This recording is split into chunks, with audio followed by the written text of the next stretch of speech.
नमस्कार दोस्तों, स्वागत है आपका हमारे विशेष प्रोग्राम फेस टू फेस में। और आज हमारे इस विशेष प्रोग्राम के विशेष मेहमान हैं उत्तराखंड के एसएसपी एसटीएफ आयुष अग्रवाल जी। 2016 बैच के आईपीएस अफसर हैं और जब से एसटीएफ में आए हैं, एसटीएफ वैसे भी बहुत चर्चित पुलिस एजेंसी है और इस समय इसके ऊपर कई सारे दबाव हैं, कई सारे बड़े ऐसे घपले घोटाले हैं जो पूरे प्रदेश की सियासत में धमाल मचाए हुए हैं। तो जाहिर सी बात है, आयुष अग्रवाल जी को जब एसएसपी एसटीएफ की जिम्मेदारी मिली है तो उसके साथ साथ एक बड़ी चुनौती भी मिली है। तमाम पहलुओं पे बात करेंगे क्योंकि एसटीएफ एक विशेष बल है जो सिविल पुलिस से हट करके विशिष्ट अपराधों की जांच पड़ताल करता है और ऐसे अपराधियों पे नियंत्रण करने का काम करता है। एसटीएफ की क्या चुनौतियां हैं, भविष्य में किस तरह की चुनौतियां एसटीएफ के सामने आएंगी और उससे निपटने के लिए जो ये विशेष पुलिस बल है जिसको एसटीएफ स्पेशल टास्क फोर्स कहते हैं, वो कितनी तैयार है, इन सब मुद्दों पे बहुत विस्तार से बात करने के लिए आपको सीधे ले चलते हैं आयुष अग्रवाल जी के पास। सर, आपका बहुत बहुत स्वागत है धन्यवाद हमारे विशेष प्रोग्राम फेस टू फेस में।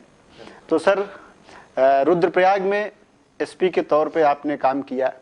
एक बड़ी चुनौती थी क्योंकि 2 साल लगातार कोविड रहा और उसके बाद यात्रा शुरू हुई, बहुत बड़ी संख्या में लोग आए, पिछले तमाम रिकॉर्ड टूट गए। लेकिन उसके साथ एक और चुनौती आई क्योंकि बहुत सारे लोगों की मृत्यु भी हुई अलग अलग चिकित्सकीय कारणों से। वह एक अलग विषय है। कानून एवं व्यवस्था की दृष्टि से देखें तो कितना चुनौतीपूर्ण रहा आपका ये एसपी रुद्रप्रयाग का कार्यकाल? देखिए, मैं एसपी रुद्रप्रयाग के तौर पर लगभग 2 वर्ष तक 2021 और 2022 में कार्यरत रहा।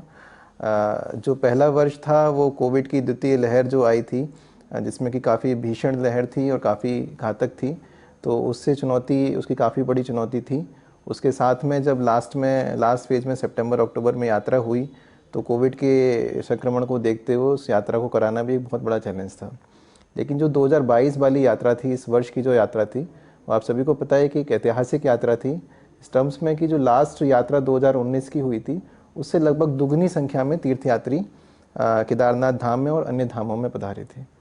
तो ऐसी स्थिति में क्राउड मैनेजमेंट, ट्रैफिक मैनेजमेंट और साथ में जो कोविड की वजह से लोगों पर हेल्थ इफ़ेक्ट्स हुए थे उसको देखते हुए, उनकी सेफ्टी, उनकी हेल्थ रीजंस को देखते हुए उनकी यात्रा को सुगम तरीके से करवाना बहुत बड़ा चुनौतीपूर्ण कार्य था। साथ में जैसा कि आपको पता है कि 2 बार माननीय प्रधानमंत्री महोदय की भी विजिट हुई इस दौरान, तो ये सारी चीज़ें मिलाकर बहुत ही ज़्यादा चैलेंजिंग कार्य रहा। लेकिन मुझे खुशी है कि हम लोगों ने एक टीम वर्क के साथ में काम किया और इसको हम एक सुगम और सुरक्षित यात्रा कराने में सफल रहे। सर, क्राउड कंट्रोल करना थोड़ा आसान होता है बनिस्बत इसके कि जो यात्री होते हैं वो देश विदेश से आते हैं और आपके राज्य के ब्रांड एम्बेसडर भी होते हैं। उनको अगर अच्छा लगता है, पुलिस सहयोग करती है, उनको किसी तरह की चुनौतियों से नहीं जूझना पड़ता, तो बाहर जा कर के लोगों को और प्रेरित करते हैं ऐसी जगहों पे आने के लिए। क्योंकि जो 4 धाम यात्रा है उसका उत्तराखंड की आर्थिकी से बड़ा संबंध है और इसके साथ ही साथ वह उत्तराखंड राज्य की भी ब्रांडिंग करती है। तो भाई बड़ी चुनौती आपके सामने थी क्योंकि मुख्यमंत्री भी लगातार वहाँ जाते रहते थे और स्वयं मुख्यमंत्री पुष्कर सिंह धामी उसकी समीक्षा भी करते रहते थे कि यात्रियों को किसी तरह की दिक्कत ना हो। तो कितना दबाव रहा, पॉलिटिकल दबाव की अगर बात करें, सरकार के दबाव की अगर बात करें? देखिए, मैं इसको देखता हूँ कि ये हमारी एक ड्यूटी है कि जो बाहर से देश के अलग अलग कोनों से यात्री आ रहे हैं वो एक उम्मीद लेकर आते हैं। जैसा कि आपने बताया कि वो एक ब्रांड एम्बेसडर टाइप के हैं, वो यहाँ से आकर जो भी एक्सपीरियंस करते हैं उसको जाकर वो अपने वापस अपने रिश्तेदारों को, अपने दोस्तों को बताते हैं। उस हिसाब से ही हमारा जो टूरिज़्म है उस पर इफेक्ट पड़ता है। तो अगर वो अच्छा यहाँ से अनुभव लेकर जाएंगे तो और अधिक संख्या में तीर्थयात्री आएंगे। अगर उनका कुछ अनुभव अच्छा नहीं रहेगा तो निश्चित रूप से यहाँ की टूरिज़्म पर भी इफेक्ट पड़ेगा और उसका इकोनॉमी से भी, जैसा आपने बताया कि बहुत हद तक हमारी जो गढ़वाल की इकोनॉमी है वो टूरिज़्म पर डिपेंडेंट है, तो उस पर भी इफेक्ट पड़ता है। तो एज अ पुलिसमैन हमारी ये ड्यूटी रहती है कि उनकी जो भी सहायता कर सकते हैं। कई बार हम लोग ऐसा करते हैं कि जो हमारा जो मैंडेट है पुलिस का, उससे हटकर भी हम लोग कार्य करते हैं। बहुत सारा हमने एक मिशन अपनत्व इस समय पर चलाया था इस साल में कि जो भी लोग आ रहे हैं, कई लोग ऐसे होते हैं जो अपने परिजनों से बिछड़ जाते हैं, किसी का कोई सामान छूट जाता है, कई लोग होते हैं जिनके पास पैसे नहीं होते हैं खाने के लिए या वापस जाने के लिए। तो उन सबको हम पुलिस के नज़रिए से हटकर एक मानवीय दृष्टिकोण अपनाते हुए उनकी सहायता करें, इस प्रकार का हमारा प्रयास था। तो मुझे उम्मीद है कि हम कहीं ना कहीं उसमें सफल रहे। उत्तराखंड पुलिस को कहते हैं मित्र पुलिस। मुझे याद आ रहा है कि महाराष्ट्र पुलिस का एक स्लोगन है कि सद रक्षणाय और खल निग्रहाय। मित्र पुलिस कहते ही एक बड़ा अच्छा सा भाव आता है, लेकिन क्या वास्तव में जो मित्र पुलिस है, पुलिस के मनोबल पे इसका कुछ असर पड़ता है? देखिए, जैसा कि कई बार बताया भी गया है कि जो कानून का पालन करने वाले लोग हैं, जो संभ्रांत लोग हैं, उनके लिए मित्र पुलिस है, लेकिन साथ ही जो अपराधी हैं उनके लिए जो पुलिस होनी चाहिए वो पुलिस है।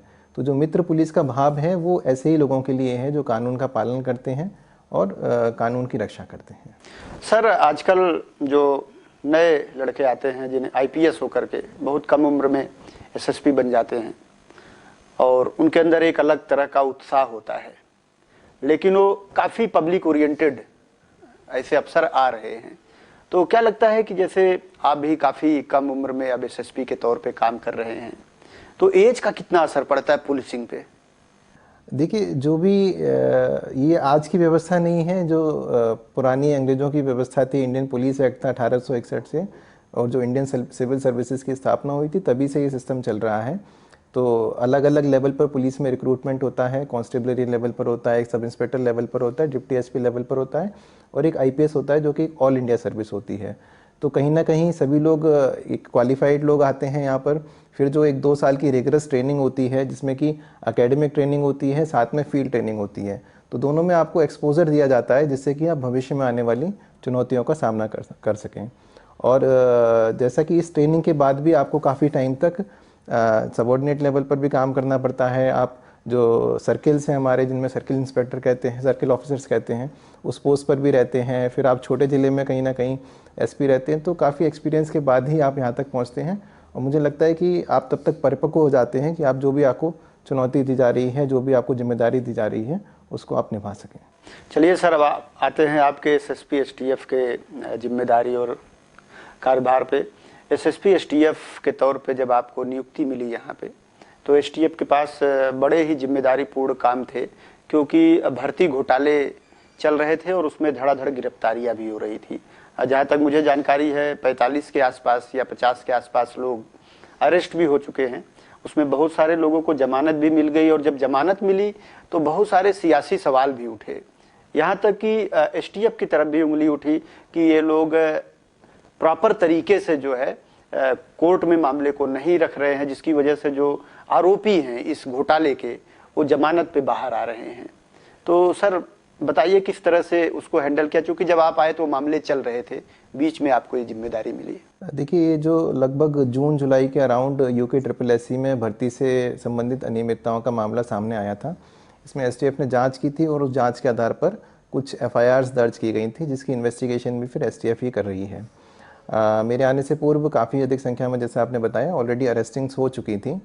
जहाँ तक बेल की बात है, मैं थोड़ा सा क्लियरिफाई करना चाहता हूँ कि बेल एक जुडिशियल प्रोसेस, एक न्यायिक प्रक्रिया है। बेल का मतलब ये नहीं होता है कि व्यक्ति बरी हो गया है उस मुकदमे से। बेल मिलने के बाद भी उसमें ट्रायल चलेगा और आगे कन्विक्शन होगा। तो हमारा पूरा प्रयास इस पर है कि एविडेंसेस को कितना स्ट्रॉन्ग बनाया जा सके, जिससे कि जब ट्रायल हो उस दौरान कन्विक्शन हो और जितने भी आरोपी हैं इन सभी को सज़ा मिले। तो इसमें पूरा ध्यान है हमारा। इसमें इन्वेस्टिगेशन की हर पहलू में, फाइनेंशियल इन्वेस्टिगेशन हो कि पैसा कहाँ से आया, कहाँ गया, वो पूरी ट्रेल एस्टेब्लिश करना, इन सभी चीज़ों पर पूरा फोकस है हमारा। तो सर, जिस तरह से सियासी लोग बहुत सारी बातें करते हैं, पूर्व मुख्यमंत्री हरीश रावत ने भी कहा कि जो इस भर्ती घोटाले के आका हैं वो तो पकड़ में ही नहीं आए, छोटी मछली ही एसटीएफ के शिकंजे में आई, बड़ी मछलियां अभी भी एसटीएफ के शिकंजे से दूर हैं। तो सियासत की बात तो सियासी लोग करेंगे, लेकिन एक एसएसपी के तौर पे अगर आपसे पूछे तो क्या आपको लगता है कि अभी इसमें और इन्वेस्टिगेशन की ज़रूरत है, या फिर 50 लोग पकड़े गए उसके बाद जो इन्वेस्टिगेशन है वो समाप्त हो गया है? देखिए, अभी तक 54 लोगों की अरेस्टिंग हो चुकी है। इनमें 24 लोगों पर गैंगस्टर एक्ट में भी कार्रवाई हो चुकी है। आज ही हमने 2 और लोगों की, पहले एक व्यक्ति की संपत्ति जब्तीकरण की कार्रवाई की जा चुकी है, 2 और व्यक्तियों पर की गई है। तो शायद ये पहली बार ही ऐसा हुआ है कि किसी भी भर्ती घोटाले या अन्य घोटाले से संबंधित अभियुक्तों की संपत्ति जब्तीकरण की कार्रवाई की जा रही है, और इन्वेस्टिगेशन अभी चल रही है। हो सकता है, मतलब इन्वेस्टिगेशन में जैसे साक्ष्य होंगे और भी लोग प्रकाश में आ सकते हैं, लेकिन इसमें एसटीएफ पूरी गहनता से इन्वेस्टिगेशन करेगी, पूरी निष्पक्षता से कार्रवाई करेगी। अच्छा सर, एक और बात मैं पूछना चाहूँगा। हमारे दर्शक अक्सर चर्चा करते हैं कि पुलिस इस तरह के मामलों की जब जांच करती है तो उसमें बहुत बार सत्ता पक्ष के लोग या विपक्ष के जो बड़े मजबूत नेता है उनके करीबी लोग इन्वॉल्व होते हैं, और जब उनकी इन्वॉल्वमेंट मिलती है तो पुलिस वहाँ दबाव में आ जाती है। देखिए सर, एक बात तो आप भी शायद स्वीकार करेंगे कि पुलिस को कई तरह के दबाव में काम करना पड़ता है, क्योंकि इंडियन जो सिस्टम है, पॉलिटिकल सिस्टम है, पुलिस सिस्टम है, वो इतना घुला मिला है कि जो पॉलिटिशियंस हैं वो आपके ऊपर बैठे हुए सरकार में हैं, तो बहुत बार बहुत सारे मामलों को प्रभावित करते हैं। तो अगर दबाव की बात करें तो क्या वाकई दबाव होता है? देखिए, एक ही प्रकार का हम जो कानून की लिमिट्स हैं वही हमारे लिए दबाव है। हम कानून के दायरे में काम करते हैं, जो भी एविडेंसेस आते हैं उसके अकॉर्डिंग कार्य करते हैं। इसमें किसी भी प्रकार का पॉलिटिकल इंटरफेरेंस या पॉलिटिकल दबाव ना तो रहता है और ना ही हम उस चीज़ को उसमें काम करते हैं। चलिए सर, साइबर क्राइम जो है आज के समय में, खासकर जो इस तरह की एजेंसियां हैं, पुलिस या एसटीएफ या और भी कई सारी एजेंसियां हैं, सेंट्रल लेवल पर भी हैं और लोकल लेवल पर भी हैं, उनके लिए बहुत बड़ी चुनौती है। कोई व्यक्ति अमेरिका, इंग्लैंड या किसी ऐसे देश में बैठ करके इंडियंस का अकाउंट ही खाली कर देती है और फिर वो दौड़ता रहता है, कभी इस दरवाजे पे कभी उस दरवाजे पे, और उसकी एफआईआर होती है। और उसके बाद जब पता चलता है कि इसका कनेक्शन किसी बड़े देश से, जो अपने देश से जिसकी भौगोलिक सीमा बहुत दूर है, वहाँ तक है, तो ऐसे समय में इस चुनौती को कितनी बड़ी चुनौती आप मानते हैं? और अगर बात करें आज के पुलिस बल की या इस तरह की जो एजेंसियां सरकार ने फॉर्म की हैं, उनके पास संसाधनों की, तो उससे कितने संतुष्ट हैं आप? देखिए, जैसा कि आपने बताया कि साइबर क्राइम एक बहुत ही तेज़ी से उभरता हुआ क्राइम है। आज की डेट में आप अगर उत्तराखंड की बात करें तो जितना आईपीसी क्राइम है लगभग उसके बराबर ही साइबर क्राइम भी रिपोर्ट हो रहा है। जैसे जैसे डिजिटल मीडियम का प्रयोग बढ़ता जा रहा है, हम लोग डिजिटल ट्रांजैक्शन कर रहे हैं, सभी लोग इंटरनेट बैंकिंग का यूज़ कर रहे हैं, यूपीआई का यूज़ कर रहे हैं या अन्य वॉलेट्स का यूज़ कर रहे हैं, उतनी ज़्यादा संभावना बढ़ जाती है कि आप साइबर क्राइम का एक विक्टिम बन सकते हैं। तो इसके लिए हमारी 3 pronged स्ट्रेटजी है। सबसे पहला जो हमारा सबसे इम्पॉर्टेंट काम है वो है अवेयरनेस फैलाना। हम चाहते हैं कि प्रिवेंशन हो, तो prevention is the best cure. अगर हम प्रिवेंट कर सकते हैं, अगर लोगों को इतना अवेयर कर सकते हैं कि वो इनके साइबर क्रिमिनल्स की झांसे में ना आए, तो वो बेस्ट पॉसिबल तरीका है। तो उसके लिए लगातार हम लोग अवेयरनेस की कार्रवाई करते रहते हैं। सेकंड चीज़ है कि अगर किसी के साथ हो गया क्राइम तो उसको पता होना चाहिए कि उसको कहाँ रिपोर्ट करना है, और रिपोर्ट करते ही तत्काल उस पर पुलिस को कार्रवाई करनी है। इसके लिए हमारी 1930 एक हेल्पलाइन नंबर है। तो मैं आपके माध्यम से भी बताना चाहता हूँ कि सभी लोगों तक पहुँचे 1930। आपके पास कभी भी आप अगर साइबर विक्टिम बन जाते हैं, किसी भी साइबर फ्रॉड का शिकार हो जाते हैं, तो आपको तत्काल 1930 पर रिपोर्ट करना है। तो एक ऐसा प्लेटफॉर्म है जो कि MHA द्वारा, मिनिस्ट्री ऑफ होम अफेयर्स के द्वारा बनाया गया है, जिसमें कि विभिन्न लॉ एनफोर्समेंट एजेंसीज़ और जितनी भी फाइनेंशियल इंटरमीडियरीज़ हैं, हमारी बैंक्स हो गए, वॉलेट्स हो गए, वो सभी लोग कनेक्टेड हैं। जैसे ही कोई साइबर क्राइम रिपोर्ट होता है, तत्काल सारी एजेंसीज एक्टिवेट हो जाती हैं और जहाँ जहाँ विक्टिम का पैसा गया है उसको फ्रीज़ कराने में, उसको रोकने में कार्रवाई में लग जाती हैं। तो मैं आपको बताना चाहूँगा कि पिछले लगभग 1.5 साल में हमने 3.25 करोड़ रुपए अलग अलग लोगों के इस माध्यम से बचाए हैं। तो ये काफ़ी बड़ा रिलीफ है। थर्ड चीज़ है हमारा कि अगर आपने पैसे बचा भी लिए या कई बार आप लोग लेट रिपोर्ट करते हैं, तो उसमें हमारे जो अक्यूज़ड हैं, जो साइबर क्रिमिनल्स हैं, उनको पकड़ा जाए, तो उसके लिए हम FIR दर्ज करके इन्वेस्टिगेशन करना। तो इसमें जो माननीय DGP महोदय के निर्देश पर हमने 0 FIR की भी सुविधा स्टार्ट कर दी है। कई बार लोगों की कंप्लेंट रहती है कि हम लोग थाने में, चौकी में जाते हैं, वहाँ हमारी कार्रवाई नहीं होती है। तो इसके लिए ऑनलाइन पोर्टल्स भी हैं, NCRP का प्लेटफॉर्म है जहाँ पर आप साइबर क्राइम को रिपोर्ट कर सकते हैं। इसके साथ ही हमारे 2 साइबर क्राइम पुलिस स्टेशन हैं, एक देहरादून में है और दूसरा रुद्रपुर में है। तो आप यहाँ पर जाते हैं तो यहाँ पर आपकी 0 FIR दे दी जाती है और वो संबंधित थाने में इन्वेस्टिगेशन के लिए चली जाती है। तो पिछले 2 साल में लगभग 850 0 FIR हम कर चुके हैं। तो कहीं ना कहीं हम लोग इसमें इस दिशा में कार्य कर रहे हैं। निश्चित रूप से एक बड़ी चुनौती है, नई नई टेक्नोलॉजीज़, नई नई मोडस ऑपरेंडी आ रहे हैं जो कि क्रिमिनल्स यूज़ कर रहे हैं। तो हम लोग भी अपने आप को अपडेट रह रहे हैं, अप टू डेटेड रह रहे हैं। जहाँ तक बात की जाए नेशनल लेवल पर, तो नेशनल लेवल पर भी एक अवेयरनेस धीरे धीरे आ रही है कि इसको टैकल करने के लिए एक हमें जॉइंट एफर्ट की आवश्यकता है। कोई अकेला स्टेट काम नहीं कर सकता। जैसा आपने बताया कि कई सारे क्रिमिनल्स हैं जो कि दूसरे स्टेट्स में हैं, उस दूसरे देशों में भी हैं, दूसरे स्टेट्स में भी हैं। तो हमारी टीम्स भी यहाँ पर जितनी भी क्राइम रिपोर्ट होता है मोस्टली आपको अलग अलग देश के कोनों में जाकर इसमें रेड करनी पड़ती है, वहाँ से साइबर क्रिमिनल्स को पकड़ना पड़ता है। तो इसके लिए एक MHA के द्वारा प्लेटफॉर्म बनाया गया है। तो जॉइंट हमारी रेड टीम जा रही हैं। तो लास्ट ईयर भी हमने जॉइंट टीम्स भेजी थी, कई सारे स्टेट्स की टीम मिलाकर एक एरिया पर जहाँ पर की ज़्यादा प्रेवलेंस है वहाँ रेड की जाती है, जिसमें कि सक्सेस के चांसेस ज़्यादा रहते हैं। तो जैसे जैसे टेक्नोलॉजी इवॉल्व हो रही है उसी तरह से हमारे टूल्स भी और हमारा एफर्ट भी बढ़ रहा है। सर, जैसे आपने बात की कि किस तरह से आप उनको बुस्ट करते हैं, पकड़ते हैं, लेकिन पकड़ने के बाद आफ्टर दैट, जैसे जामताड़ा मॉडल एक मूवी भी इस पे आई, और किस तरह से जो नए नए बच्चे हैं, नए नए लड़के हैं, वो टेक्नोलॉजी का उपयोग करके इस तरह का क्राइम कर रहे हैं।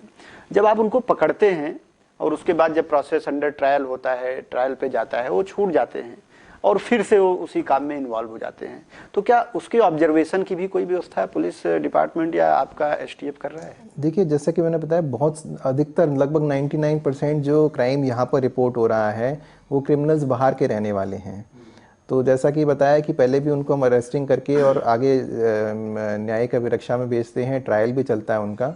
अभी हम बहुत जल्दी ही एक इसमें गैंगस्टर एक्ट में भी कार्रवाई करने वाले हैं, क्योंकि जैसा कि 420 वाला होता है, नॉर्मली बहुत इजीली बेल भी हो जाती है और बहुत इजीली छूट जाते हैं, और जैसा आपने बताया कि वो दोबारा से उसी अपराध में लिप्त हो जाते हैं।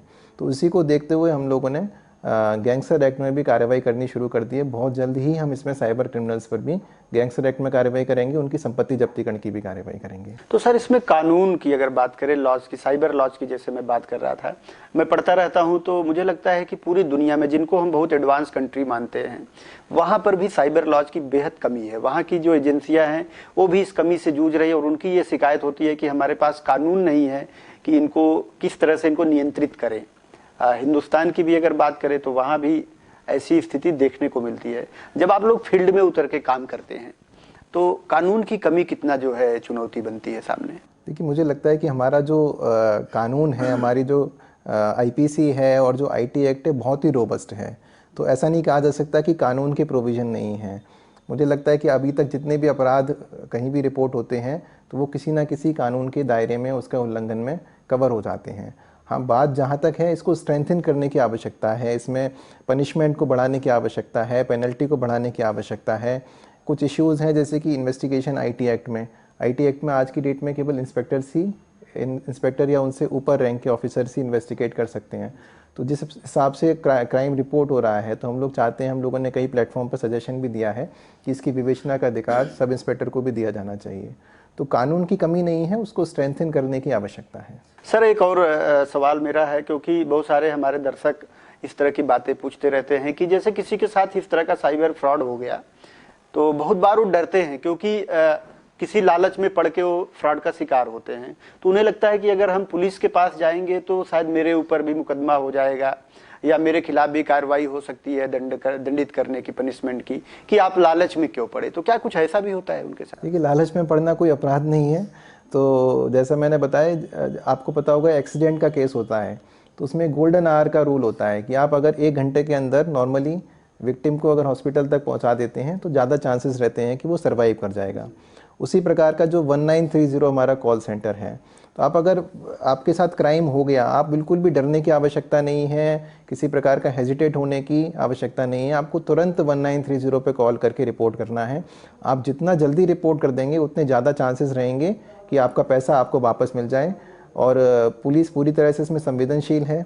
विक्टिम के साथ किसी भी इस प्रकार की चीज़ें नहीं की जाती हैं कि आपसे क्रॉस क्वेश्चनिंग की जाए कि आपने क्यों लालच में फंसे, क्यों पैसा वापस किया, क्योंकि हम समझते हैं इसमें हर तरह के लोग हैं। बहुत सारे शिक्षित लोग भी हैं, बहुत अपर क्लास के भी लोग हैं, आप देखेंगे, जो कि इजीली साइबर विक्टिम बन जाते हैं, साइबर फ्रॉड्स के विक्टिम बन जाते हैं। तो वो पुलिस क्योंकि काफ़ी केसेस देखती रहती है, तो वी अंडरस्टैंड योर कंसर्न।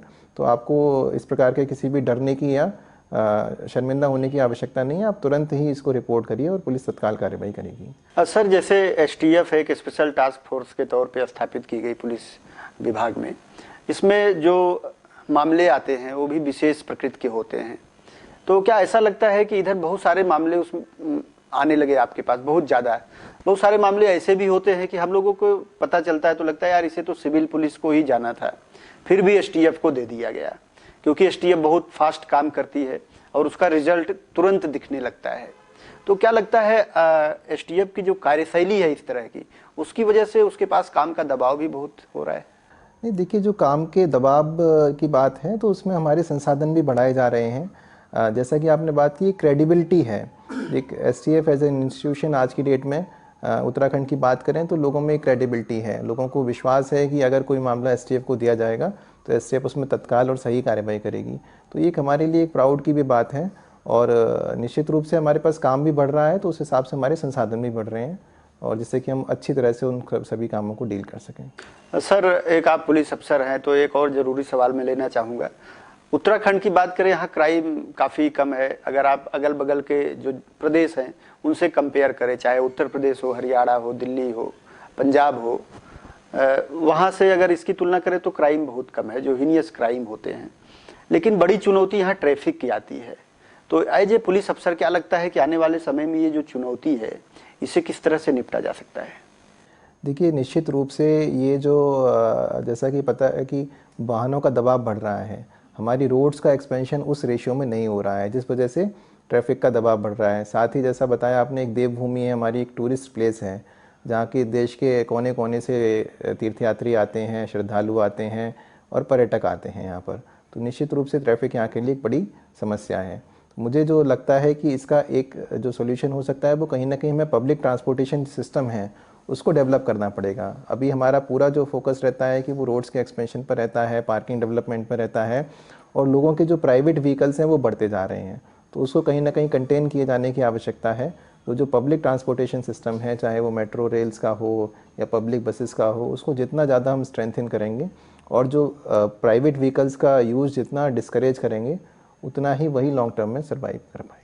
काफ़ी बातें सर हमने पुलिस की कर ली, एसटीएफ की कर ली। अब थोड़ा आपके व्यक्तिगत जीवन पे आते हैं कि किस तरह से आपका पुलिस सर्विस में आना हुआ, क्योंकि होता क्या है, बात करें तो लोगों की पहली प्राथमिकता होती है भारतीय प्रशासनिक सेवा में जाने की, यानी आईएएस में जाने की। तो पुलिस में कैसे आप आ गए? देखिए, मैंने आईआईटी कानपुर से ग्रेजुएशन किया था, बीटेक और एमटेक दोनों किया था। उसके बाद मैंने 2-3 साल तक कॉरपोरेट में सेक्टर में काम किया। तो उस दौरान और काफ़ी पहले से भी मेरा कहीं ना कहीं इच्छा थी कि प्रशासनिक सेवा में आना चाहिए। तो उसके लिए फिर हमने सिविल सर्विस एग्ज़ामिनेशन की तैयारी स्टार्ट की, और 2015 में मैंने अपना पहला अटैम्प्ट दिया था। तो उस अटैम्प्ट में, क्योंकि एक ही एग्ज़ाम होता है जो कि अलग अलग सर्विसेज के लिए होता है, आईएएस, आईपीएस, आईएफएस, आईआरएस, लगभग 22-23 सर्विसेज के लिए कॉमन एग्ज़ाम होता है, और आपके रैंक्स की बेसिस पर आपको और आपकी प्रेफरेंस पर सर्विस अलॉट होती है। तो 2015 में मैंने पहला अटैम्प्ट दिया था, उसमें मुझे आईपीएस अलॉट हुआ था, और उसके बाद मैंने ट्रेनिंग ज्वाइन की, मुझे पसंद आया, तो मैं कंटिन्यू कर। क्योंकि सर पुलिस की जो जॉब है काफ़ी चैलेंजिंग होती है। अगर आप आईएएस से तुलना करें तो चुनौती तो वहाँ भी है, क्योंकि देश का भविष्य भी वो तय करते हैं। लेकिन पुलिस की जॉब इसलिए हम चैलेंजिंग मानते हैं क्योंकि फील्ड में जा कर के सीधे अपराधियों के साथ मुठभेड़ करना और इस तरह से।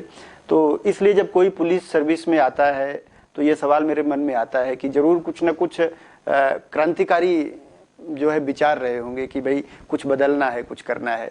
बदल तो आईएएस भी रहे, रियल में तो आईएएस ही देश को बदलते हैं, लेकिन पुलिस का जो चैलेंज है, जो चुनौतियां, वो काफ़ी होती हैं। तो सर हमारे जो दर्शक हैं उनको क्या टिप्स देना चाहेंगे एज ए युवा आईपीएस अफसर? देखिए, जैसा कि आपने बताया कि क्रांतिकारी सोच वो ज़रूरी भी है, क्योंकि जब तक हम स्टेटस क्वो को, जो प्रेजेंट सिचुएशन चल रही है, उसको चैलेंज नहीं करेंगे तब तक हम आगे नहीं बढ़ सकते। लेकिन साथ में डिसिप्लिन भी उतना ही रिक्वायरमेंट है कि अगर आप जब आप छात्र जीवन में हैं, जब आप पढ़ाई कर रहे हैं, तैयारी कर रहे हैं, तो आपका एक फोकस्ड स्ट्रेटेजी होनी चाहिए पढ़ाई की तरफ। तो वो अगर दिमाग में रहेगा और आपका इंटेंशन क्लियर है, आपका एम क्लियर है कि आपको क्या बनना है, तो किसी भी फील्ड में जाएं, चाहे आप स्पोर्ट्स में जाएं, चाहे एकेडमिक्स में जाएं, या किसी सर्विस में जाएं, या अपना बिजनेस करें, तो मुझे लगता है कि आप ज़रूर उसमें एक्सेल करेंगे। चलिए सर, अंतिम सवाल लेते हैं। लगभग 150 करोड़ की आबादी का अपना देश है, जहाँ पे बेरोजगारी बहुत बड़ी समस्या है। ऐसे समय में जब आप एक आईपीएस अफसर के तौर पे देश की तकदीर बदलने, देश के विकास में अपना योगदान देने के लिए आते हैं और इतनी कम उम्र में ये अवसर मिलता है, तो निश्चित रूप से ये एक बड़ा जो है उपलब्धि होती है। इसके लिए अगर पूछा जाए कि श्रेय किसे देंगे, तो किसको देना चाहेंगे? देखिए, निश्चित रूप से अपने जो माता पिता हैं और अपने जो अध्यापक हैं, उनको ही मैं श्रेय देना चाहूँगा। जो अपब्रिंगिंग होती है, वहाँ से हमारा वैल्यू सिस्टम डेवलप होता है कि बचपन से आपको जो सिखाया जाता है उस तरह से आपकी सोच डेवलप होती है। तो कहीं ना कहीं वो सोच और उन वैल्यूज़ की वजह से ही मैं आज यहाँ पर हूँ, जिससे कि लोगों की सेवा कर पा रहा हूँ। तो मैं अपने जो पेरेंट्स हैं और जो टीचर्स हैं उन्हीं को श्रेय देना चाहूँगा। सर, आप हमारे शो में आए, अपना बहुमूल्य समय दिया, अपने भविष्य की योजनाओं से हमारे दर्शकों को अवगत कराया, और आपका जो ये जिम्मेदारी है इसको आप कुशलता से निभाए। आपका एक उज्जवल भविष्य हो, क्योंकि आपके भविष्य से ही देश का और प्रदेश का भविष्य जुड़ा है। आपका बहुत बहुत धन्यवाद। तो ये थे हमारे साथ उत्तराखंड के एसएसपी एसटीएफ 2016 बैच के आईपीएस अफसर आयुष अग्रवाल जी, जिन्होंने बहुत बेबाकी से साइबर क्राइम के बारे में बताया और पुलिस विभाग के पास, खासकर एसटीएफ के सामने कौन सी ऐसी चुनौतियां हैं जिनसे आने वाले समय में उनको दो चार होना है, और जो संसाधन है वो कितने हैं। इसके साथ ही उन्होंने हमारे दर्शकों को अपना आईपीएस अफसर क्यों बने, क्या सोच करके बने, इसके बारे में भी बताया, और बहुत ही विनम्रता से अपनी सफलता का जो श्रेय है माता पिता और गुरुजनों को दिया। अगले सप्ताह हम मिलेंगे ऐसे किसी अन्य हस्ती के साथ। तब तक आप देखते रहिए हमारा विशेष प्रोग्राम फेस टू फेस।